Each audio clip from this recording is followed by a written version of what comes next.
do interviews. I do like conversations. Mm-hmm. I don't like interviews because a lot of people that do that have been doing this a long time. They're looking for like a ha-ha moment or that kind of like lame thing. And I just think it's better just to have a conversation with somebody to see what they're really thinking about. You know what I mean? Out there when we were outside, what people don't know for the camera world is that you were saying how it's important to be at an artist's beginning, their first show, versus just popping up at the Grammys.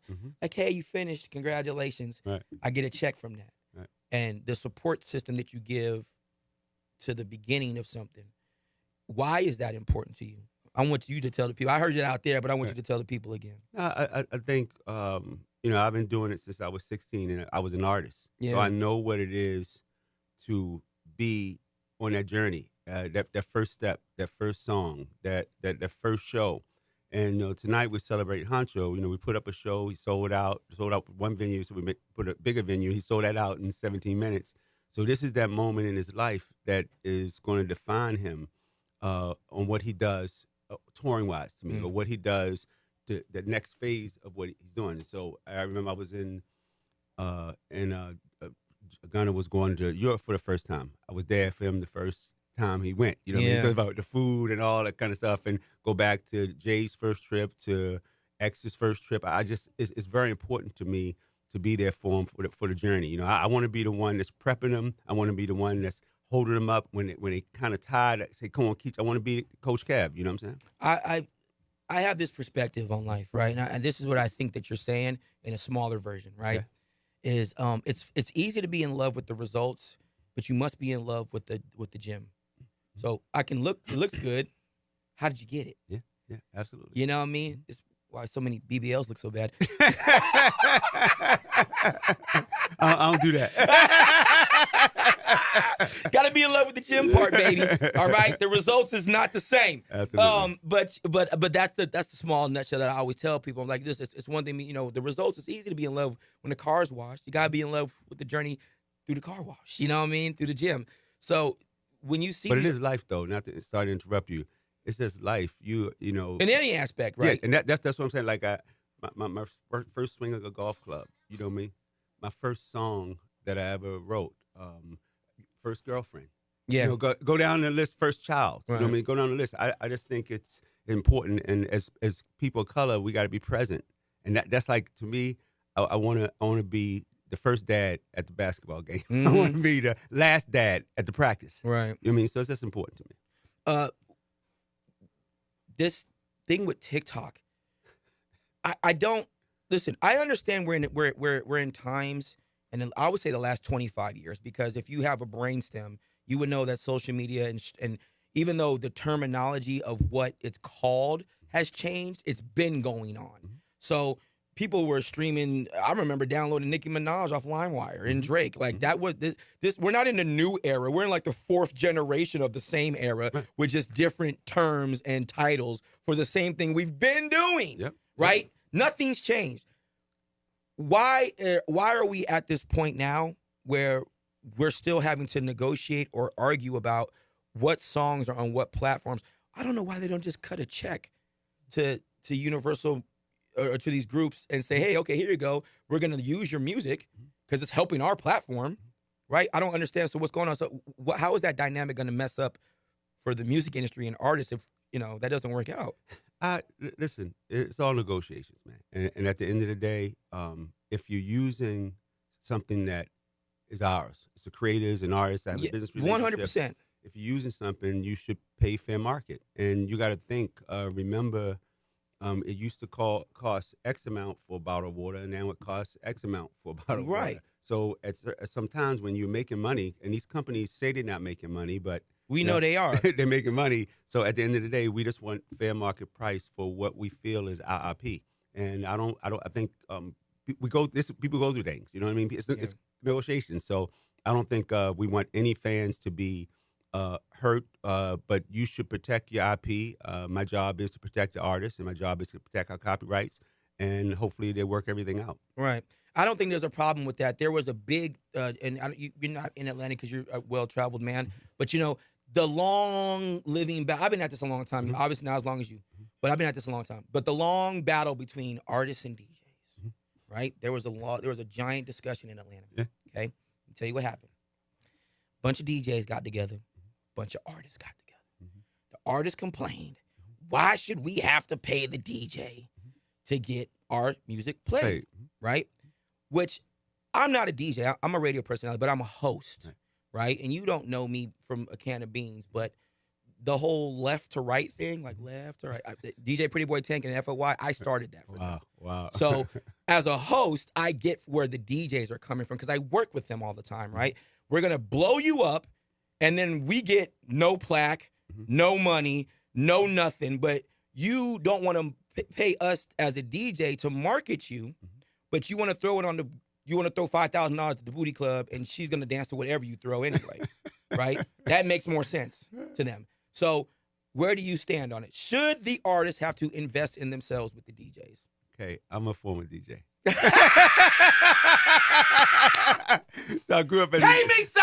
I grew up as a DJ, but I'm also a former artist. Yeah. So I think everybody has a value proposition. And I think that it's important for artists, especially new artists, to invest in themselves. But I also think that DJs should respect that when you go to that club and get paid for that gig that night, you got to play it. But you're not. What I'm saying, you're using my music, but you're not paying me for using my music to get you that gig at the club because you're playing my records. So as an artist, you understand the little dynamic there? I would agree, but don't agree because we can agree to disagree. The artist is not giving me my skill to DJ. I'm a great DJ because I know how to mix. Okay, I'm not a great DJ because you made a record. Yeah, I know, but you're a great DJ because even you can have all the skills in the world, but you don't have the records, you don't have the music. It's a good marriage. So that's what I'm saying. So I don't think anybody should be paying anybody. I think everybody should be respecting what they do and helping them do. I remember I had a DJ was playing my records when I was at Def Jam, and so anytime I would come to the city with a Redman, Method Man, Jay, everybody, I would take it to his club. So he made his thing off of the artist coming in the club. But you see what I'm saying though? That he's getting something from it. I got it. So what I'm saying is, if we look at the partnership and everybody's value proposition is there, the DJ has to be respected, right? But also the artist has to be respected in a way where I think it's a give take. And I always say when people talk about paying, you come. It's a transactional relationship. Okay. I want an emotional relationship. I want to know what the fuck you got to do. Right. And I want you to tell you what I'm trying to do. And if we can come to a point where there's a mutual understanding of us getting what we got to get, right, let's go get it. And I think that conversation right there needs to happen a lot more between artists and DJs, where they're not telling each other what they're looking for. When I first met the Migos before they had a deal, right? We was in Club Mansion. Now you're not from Atlanta, but no, I've been coming here 25 years. Right, Shout out to Migos. Okay, but when I first met them, their biggest song was Hannah Montana. Which one? No, it was Jumping Out the Gym. Okay. It was an online record. This is before they had it. No one knew who they were. Okay, so I was always in these college parties in Mansion. We used to do like 2,000 people on a Friday, just because it was Friday. They used to buy a section over there, and they'd be like, "Yo, ET man, please." And I had a thing back in the day where I would put these two records up against each other and let people vote on it. And they'd be like, "Man, put me on Battlegrounds. Put me on." And I would Battlegrounds. Right. So when I created that, it was for that. So all these people would go on there and they vote for them. And this is before they had a deal or anything, right? And you know, it was just like, okay, I believe in these guys, right? It was all love. It's all good. You know what I mean? And they blow up and they become all these things. And then it's so easy for them to forget. It's like, man, I ain't get a plaque. I ain't get a appreciate you, brother. Seen Offset the other day, right? And he gave me this big hug and love. He's like, "Oh, man, you was part of the beginning of my career." Wow. And here I am dealing with looking at the labels, and they're trying to tell me stuff about this. I'm like, bruh, I want to look at the labels. I'm like, you're welcome. Don't tell me what to say to these guys. Right. Because you didn't even know they existed till I was, you know what I mean? You was in the gym. I was in the gym. I'm in the gym, son. Right. And you get to that like kind of frustration part of it. But I do understand that it's a marriage and it's a balance of conversation. And I will say that I never had that conversation with them. I just thought they were dope. But let me. You also have to understand. We're raising young men and women. Yeah. They're kids, and so they're going through what they see. Yeah. And so it's like I tell anybody before they sign, I say, I'm not signing an artist and signing a human being. I'm signing somebody that will be somebody's mother, father, older brother, sister, and we're going to have a real conversation. So I try to humanize the business and have those conversations. You know, we did Migos, you know, Culture album, you know, Yeah.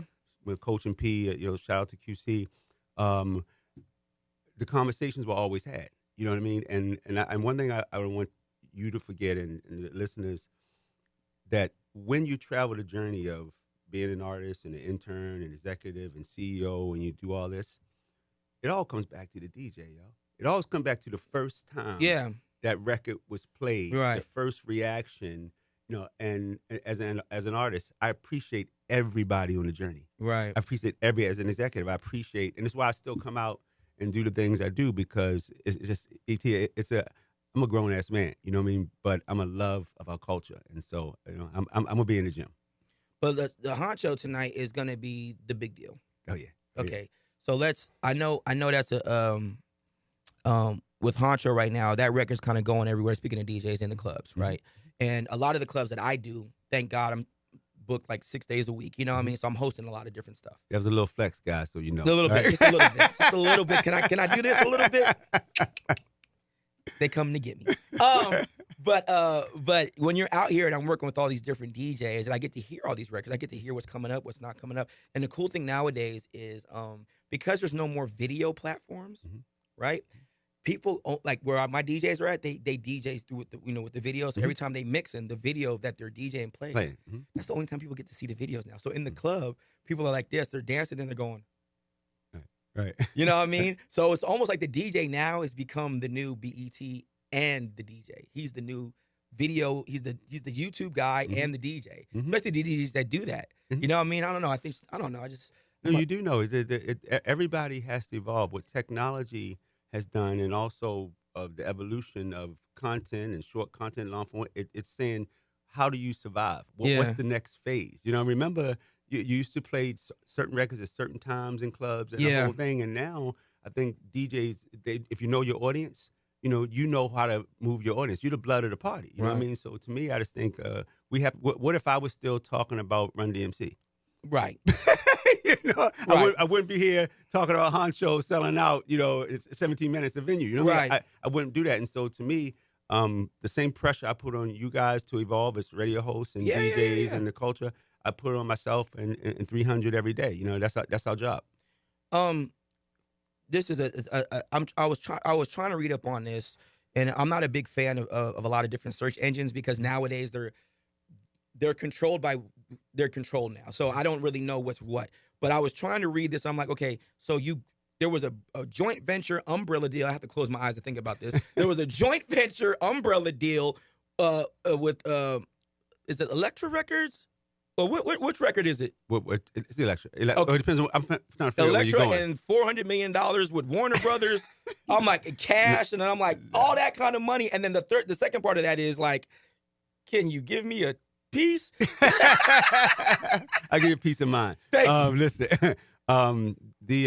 we started a company in 2013 called 300. Okay. And I was blessed to have the Fetty Waps and the Meg Thee Stallions and the Migos and the Shy Glizzies and the Ted T Grizzlies and go down the list, and the YSLs. You know, shout out to YSL, the Doug, the Gun. I mean, I've had the opportunity to be blessed, and there came a point in time where, as an entrepreneur, I felt it was time for this crew of young people to become entrepreneurs. Go inside a building, learn how to have access to more resources and power around the world, to give them the benefit that I had when we sold Def Jam back in the day, when we took Warner private public. And so luckily, Warner Music Group said that they wanted to be in business with us for a long time, so they bought the company. That's where the $400 million came. Okay, so that part. Okay, there we connect that part. And then they said cash though. Was it cash? Then there was there was 300. It was a company called Elektra. Okay. That's going to be celebrating their 75th anniversary that they wanted me to oversee with 300. So I said, well, I'm going to call it 300 Elektra Entertainment. So that's where the 3E whole thing comes from. Got you. Know you. Okay. I was just trying to put it together, so I couldn't understand it. I just knew it was a whole lot of money that I never touched.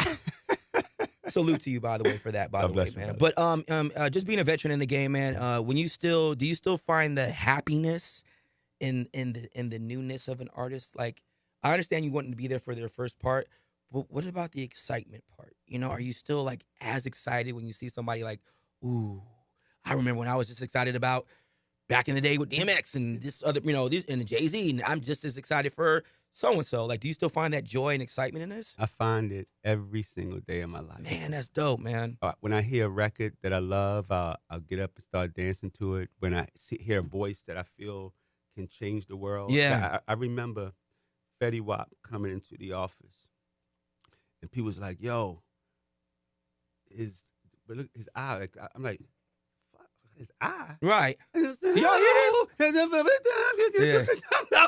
I'm like, y'all don't hear it. So it's a different thing. And even when I heard the Friends record from Honcho, the way he just said it, the story that he told with it, that just made me, I knew what it was. Right. You know, T Grizzly's Loophole. Yes. You know what I mean? Him and 21. You hear that record? It just make you, first off, you want to say free YSL. Right. Then it make you just feel a certain way. And so I can't, the thing, I'm not in the music business. I'm not in the music business. Uh-huh. I live the music business. I am hip hop. I live it. It's not a job to me. You can't pay me $1 or $10 million to do what I do. Right. It doesn't really matter. I love every aspect of this business. Yeah. And that's why I do it every day. You're not part of the culture. You are the culture. Is what it is. You know. I'll let y'all give it whatever. Oh my God! Definition Whatever analogy. to it. Yeah. I mean, when you're part of it, when you are of it, it's the foundation of who you are. It's not a lifestyle. When you don't even know any other life thing. It's just who you are. I never worked a day in my life. That's crazy. Never worked a day in my life. Yeah. I love what I do. I love hearing a record for the first time. I love seeing making a record with artists. Right. And more importantly, I mean, even the owner of Streets, I've been with him for 30 years. I know when he wasn't. So right. To see where he is now, to see where you said you've been here for 20-something years. Yeah. I remember coming here doing Freaknik. I remember. I wasn't here for that part. I was here for like the early 2000s. You know what my mother just said me? It's funny you said that. Your mother. I got into this industry. You want to hear a joke? Well, it's not a joke, but here's a serious thing. I got into this industry known as ET the Entertainer at first. You know how I got that name? No. Oh. I could dance like a Chris Brown type of thing, and I once choreographed the Honda Battle of the Bands, Morris Brown University. And my mom reminded me today. She sent me a certificate. It said, and it's got my name on it. It says ET. Master choreographer for Honda Battle of the Bands. I was like, damn, I forgot I did that. Wow. Yo, I want to see him. I want to see him do it. I love we do this. We recreate the Battle of the Bands. Right. We're going to recreate that. But no, man, a salute to you, man. And I honestly, I'm such a fan of just being part of this culture. I could literally talk to you about this business all day. I have a friend of mine. He's older. Being from LA, OGs are respected where I'm from, homie. Mm-hmm. So, like, I have a friend of mine. His name is Rhythm D. He's been a producer since he produced for Eazy-E. Wow. And Tupac and Snoop and everybody. He used to battle Dr. Dre. He's older, right? Me and him talk all the time, bro. Like, he just talks about the game. And he's still a producer nowadays, but he's he's got all the new technology, whatever. But it's just funny to hear his stories, and it's like he still has this excitement as a producer. And he was the first one to ever teach me what the difference between a beat maker was and a producer. Yeah. And I was like, oh, you know what I mean? Because you've been a rapper a long time, but you wasn't the sounding the same way until you got with Dr. Dre. You know what I mean? You've been this doing for a long time, but it wasn't until you got with Pharrell that you started sounding like this. You know what I mean? So it matters. It matters who your teammates are around that are cheering you on. So it all goes back to you in the beginning when you said being there in the beginning, cheering them on, is developing, or producing them in a way to be bigger than what they know they're going to be. Yeah, if you have a little brother, if you have a daughter or son, you understand when you get to that point. Yes, you'll understand what it is and really what we do every day by having people trusted with our lives. They trust us with their career, and I just want to say before I go, man, for my man to be sitting behind bars over lyrics. Ridiculous.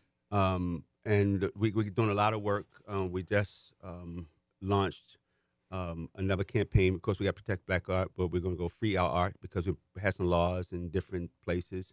And I think you guys should really understand we're the only music that's being attacked. Yeah. The only music that's being attacked for what. Because if I let y'all hear some of these country lyrics. Listen, you can go back to I shot the sheriff, but I didn't shoot the deputy. You know what I mean? You can go back to any song back in the day, and I just want to make sure you take our time when you out here voting and you're out here having a real conversation. Yeah. That we're putting people in place, and I want you guys to pray for YSL. I want you guys to pray for Young Thug, his 6 children, his family, the community, Cleveland Ave, because he's a soldier that believes that we don't have to be what they say we are. Yeah. We can be things greater. He built a great business. He empowered a lot of people, and I think about him every day. So I gave him his first bigger interview in Atlanta. Mm-hmm. I was his first interview. Mm-hmm. I was the one that showed him how his record blew up. He didn't know because he was like, we was interviewing him. He had a black hoodie on. Mm-hmm. This is only when he had mixtapes like that were like on live mixtapes back in the day with Doug. And we gave him his first interview, and he was like, man, I don't know, man, my record just took off. And so I said, nah, bro. I was like, no, that's not what happened. Well, what happened was the record took off because what was going on was, remember when the Nene was the big deal? Okay, the Nene dance. What happened was those guys that were in the school, every time they wanted to do the dance to put on YouTube, they would find a Young Thug record. Wow. So what happened when we showed him was like, look at all these YouTube channels and they're using your records, bro. And he was sitting there looking at the screen going, he had no clue. I remember if I find the video, I'll send you the link. But it's him sitting next to me looking at the computer screen, and I'm showing him like, this is how you blew up, bro. Wow. It wasn't just you're dope, but I'm saying like there's other reason. things, yeah. But that was you understand what you did? It was a teaching moment. Yeah. And how you raise the kids and we pour into them. It's not just one person. It takes the community. And so I applaud you for that. And he's having a lot of those moments right now. And I just pray for him, and I want to see him home soon. He'll be back, bro. I can't wait, man. But thank you. I don't want to take up your time. I can tell you I can sit here and talk to you all day. I know you got ish to do. Don't want to talk to my light-skinned, curly-head ass all day, bro. I appreciate you for being here, though, man. Much more success, much more money. And if you ever get a piece of heart in you, man, let me know and pay for my trust funds. There it is, man. All good. Shout out to Honcho. Let's get it. Honcho, what up?